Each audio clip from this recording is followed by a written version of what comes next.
po? Sama-sama? Yang po? Mobil itu? 3 tersangka pencurian masing-masing Ronald, Riverdi, dan Zaki lebih dulu tertangkap polisi dari Subdit 3 Jatantras Polda Sumsel setelah aksi mereka ramai di media sosial. Pencurian dilakukan ketiganya di rumah korban Hera Maisiana di Jalan Puna 2, Kelurahan Duku, Kecamatan Ilir Timur 3 yang tengah ditinggal pergi. Para tersangka masuk dengan merusak pagar dan pintu rumah, kemudian membawa kabur beberapa barang berupa sepeda, laptop, handphone, serta uang senilai Rp900.000 yang turut diamankan polisi.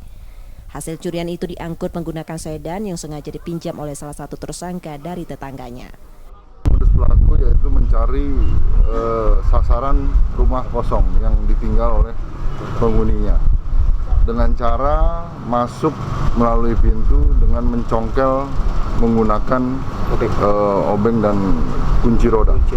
Pada saat melakukan pencurian, yang 3 pelaku tersebut menggunakan sarana mobil.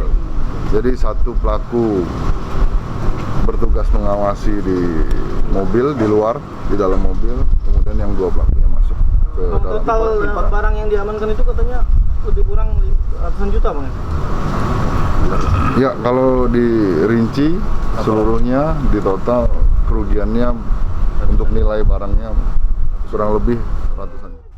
Untuk proses hukumnya, ketiga tersangka ditahan di tahanan Polda Sumsel dan terancam hukuman 5 tahun penjara.